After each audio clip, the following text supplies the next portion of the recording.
Those are the nominees, so the time has come. We're about to find out who's won this year's Booker Prize.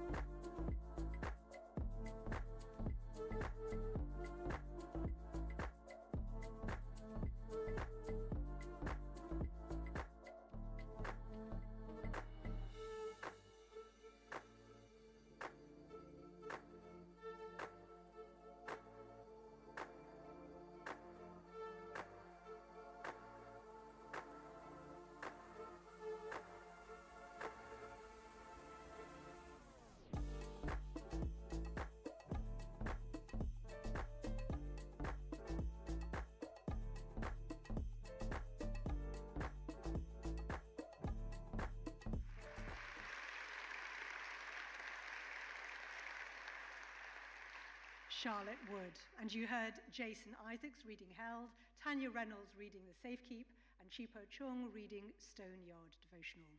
You're listening to Front Row on BBC Radio 4, and welcome to those of you who are watching via the Booker livestream. Now the moment has come to announce the winner of the 2024 Booker Prize.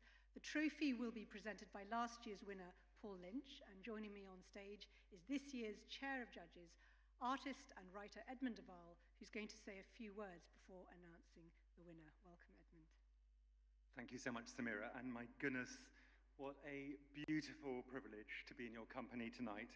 This great commonwealth of reading that binds us together, this fierce and necessary work of the celebration of writing, this scrutiny of where fiction stands in our culture. You all know this is an unforgettable year for fiction. Pause for applause, I wrote. And with my truly wonderful fellow judges, Sarah, Yiyun, Justine, and Nitin, we have shared books whose capaciousness and whose depth of thinking and heart have profoundly enriched us. And we haven't slept at all.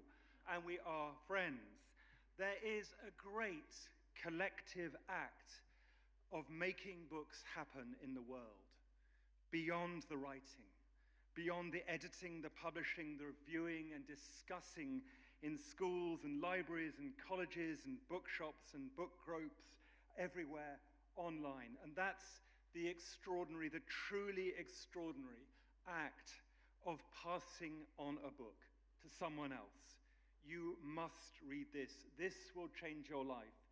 This will start you on a path. This will bring laughter, solace, recognition, connect you to a story you didn't know, ask questions, even help you find hope. This is our precious ecology of shared reading.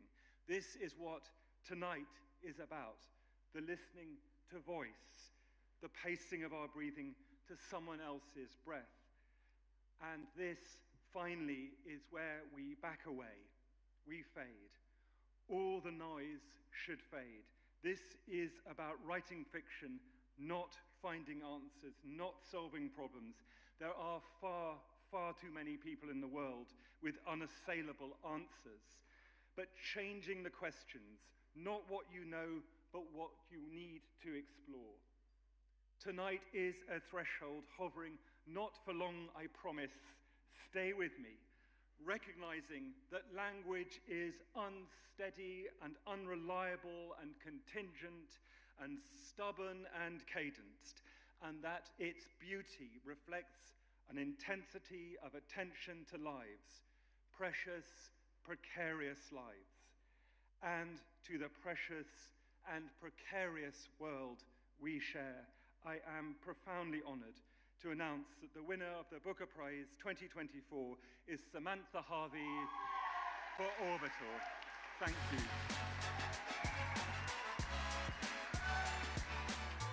Samantha is currently sitting with her head in her hands, but is being encouraged to stand and make her way to the podium. Hugs from those around her. Samantha's book Orbital is her 5th novel. She also wrote a non-fiction book about insomnia. I'm not sure how much sleep she's going to get tonight. Clearly very emotional as she hugs her friends and family around her and her supporters and her agents. Her book, Orbital, is set over the course of 24 hours on an international space station. We listen to the thoughts of its astronauts and cosmonauts over the 16 orbits, 16 sunrises and 16 sunsets. And here comes Samantha Harvey, the winner of this year's Booker Prize for Fiction. Getting her trophy from last year's winner, Paul Lynch, but first a hug from the Chair of Judges, Edmund Duval. Oh my God, I can hear her saying. And Samantha, we'd love you to say a few words.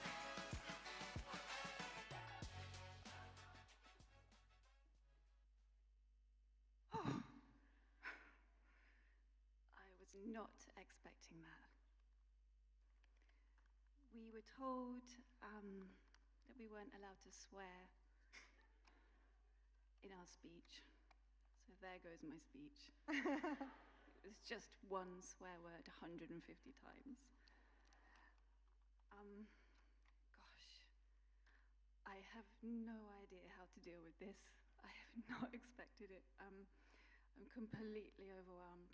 I remember watching this last year when Paul won. Paul is a friend of mine, and I remember sitting in a hotel room I was due to be on the Today program, or start the week the next day, so I was in London, and Paul won, and I was just completely overwhelmed vicariously, and now here I am. I can't believe it.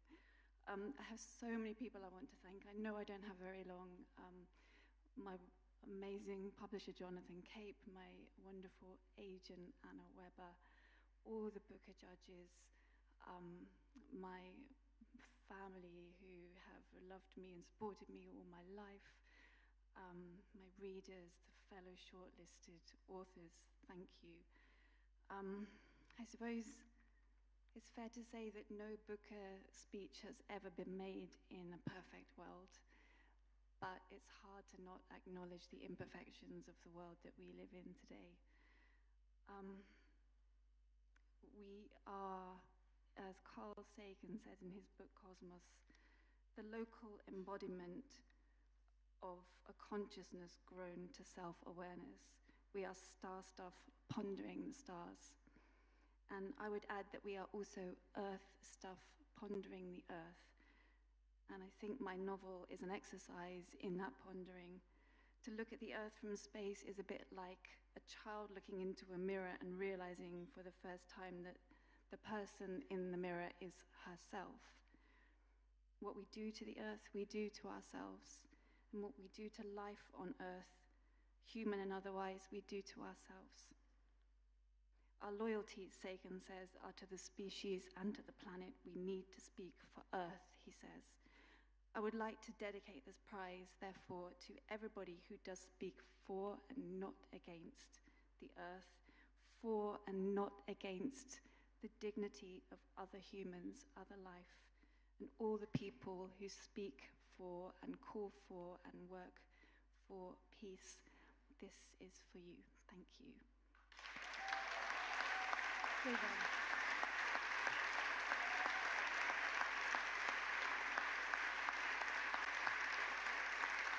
Samantha, we've only got a short time before we go off air, but I've got to ask you, you said on Front Row that you nearly gave up writing this. We are so glad you didn't, but tell us why you nearly gave up on writing Orbital. Because I thought, why on earth would anybody want to hear from a woman at her desk in Wiltshire writing about space, imagining what it's like being in space when people have actually been there? And I lost my nerve with it. I thought, I don't have the authority to write this book. Well, I also was reading it thinking your book takes us up into space, looking down on the swirl of weather forming across the oceans, while politicians right now are wrangling at COP29. So I guess I'm wondering if being up there changed you, because it certainly changed me. I think it has. Well, this has changed me. Yes, the thousands of hours I spent looking at the Earth from space have, I think, profoundly changed me. Thank you. Samantha Harvey, what can I say? Our revels now are ended. Congratulations again to Samantha Harby, the winner of the 2024 Booker Prize for her novel, Orbital. Thank you all for sharing a wonderful night. We're back tomorrow at 7:15.